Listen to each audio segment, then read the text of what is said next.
Years ago, after graduation, we went for national youth service.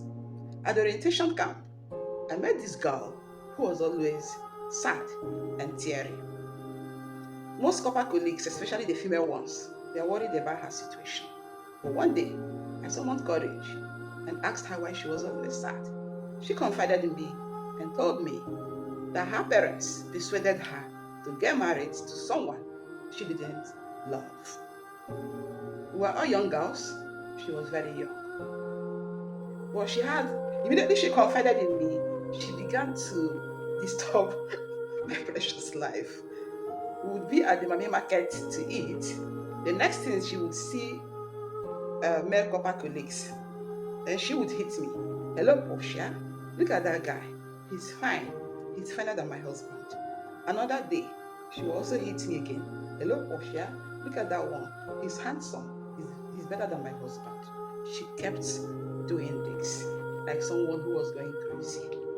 Well, I was told that she left that girl married to another man. She left her husband. That brings us to the reason for today's video. Let's dive into it. If you want to make someone your friend, ordinary friend, please be casual about it.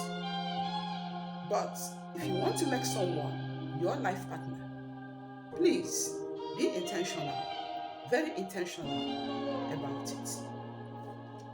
We all know that immediately after wedding, whether traditional wedding, court wedding, or religious wedding, the real marriage begins.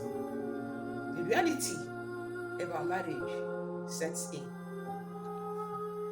Your friends, family members, colleagues, well-wishers, relatives will depart. You'll be left alone with your choice. Who is your choice? What is your choice?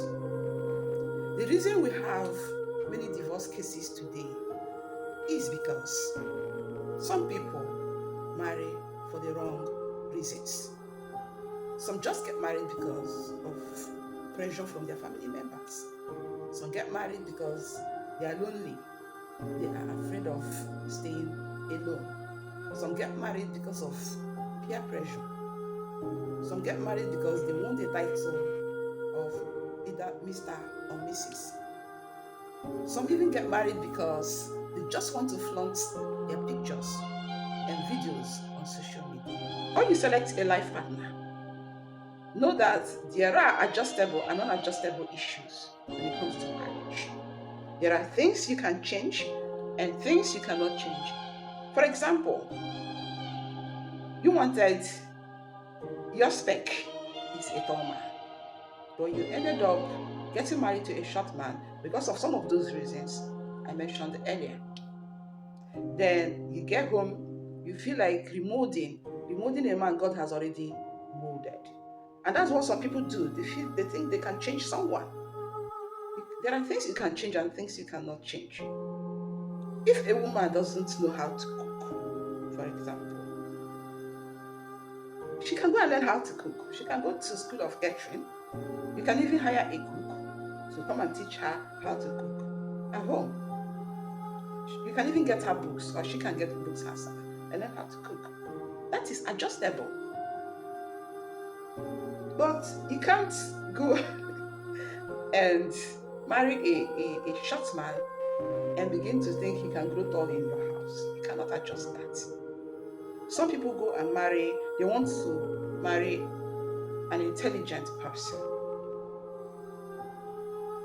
See, they mix two things up.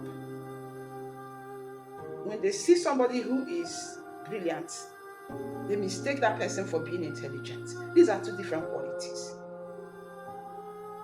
Being intelligent is different from being brilliant.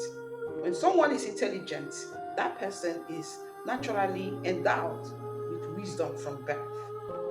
When someone is brilliant, that person is academically sound.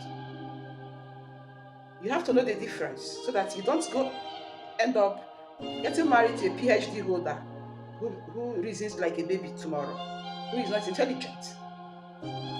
Some people also go and marry people who are extremely intelligent, who their own intellectual capacity cannot match the intellectual capacity of the other person. At the end of the day, they can't communicate. And that is one of the reasons many marriages fail today. Lack of communication. The worst thing that can happen to you is to live with someone you cannot talk to. When your husband comes in, you are afraid. When your wife comes in, you are afraid. You only dish food, sweep the house, and you are just like a house girl in the house. You have nothing to discuss. That is not marriage. So before you choose a life partner, you must be very intentional about it. Know your spec. Go for your spec. There must be this person. Whenever you see him or her, your body and soul come together. Your joy is loud. Go for such a person. Don't allow anybody to push you into accepting what you do not want. No matter your age. My videos are for every age. So no matter your age, do not allow anybody, not even your parents, to push you into accepting what you do not want. Compatibility is important in marriage. But before you look for compatibility, look for who can complement you. That should come first. Look for that person that can complement you, or who can complement you. When you get that person that can complement you, or who can complement you, then compatibility sets in. Complement comes before compatibility. Go for someone who can complement you. I'm just being real and truthful. Thank you for watching, and bye for now.